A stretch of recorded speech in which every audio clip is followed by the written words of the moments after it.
I remember when I was in college, I think I was in my junior year. I was in my junior year and I was having a conversation with my mom about just everything, you know what I'm saying? And one of the things that I said, Mom, I'm just average.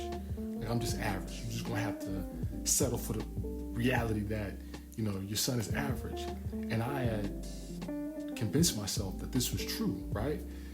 And the reason why I was having this conversation about me being so average is because here I was working incredibly hard in school. I mean, I was working incredibly hard in school, studying like you wouldn't believe. But every time I would take a test, I would psych myself out. I think I suffered from test anxiety.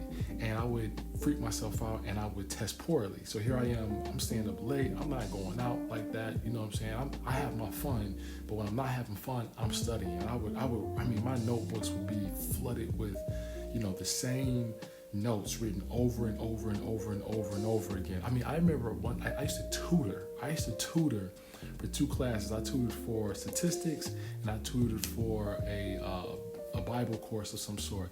And the people that I tutored used to get better grades than I did because I would freak myself out every time that I would test. So I was basically saying, like, here it is. I studied my butt off. I worked my butt off. And here I am with another 2-point GPA, you know, just barely enough to say eligible. And my work wasn't paying off. My father was like, yo, fam, what gives, man? Like, what are you doing at school? And so this conversation led to me telling my mom, like, I'm just average, man. I just can't figure it out. And so she said, Marv, don't you say that, and you better not let your grandfather hear you say that because he's going to tear you a new one, right? And so many, many years later, I realized that I was right. I was right. I am very average, very, very, very, very average, working very hard to be competent in a lot of things, right? But the thing that I did not know is that I am exceptional at something, right? I didn't know what I was exceptional at. And I didn't know at the time that there were a lot of things taking place in my life that were working to make me aware of where I was special, where I was exceptional, where I was unique, singular, elite, so on and so forth.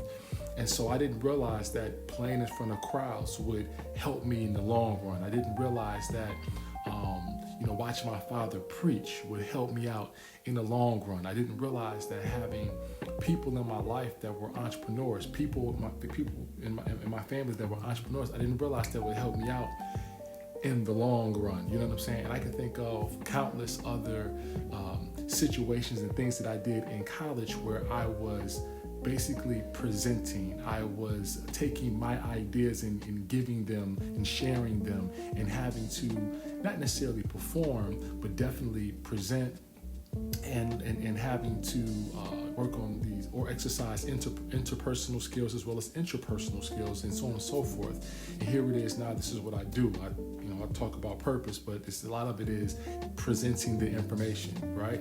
And so that is where I excel. That is where I am special. I am very, very average in a lot of areas of my life, but I am exceptional in a few, and that is enough. That is enough. To be exceptional at many things is unrealistic, and if you're pursuing that, it could possibly cause some unwarranted stress moving forward. But if you would accept the fact that you are gifted in a few different areas, and if you would just exercise those gifts, man, the things you can do. So with that being said, my name is Marv Fox Jr., and I help incredibly ambitious people discover and fulfill their purpose with 2 simple questions. Done.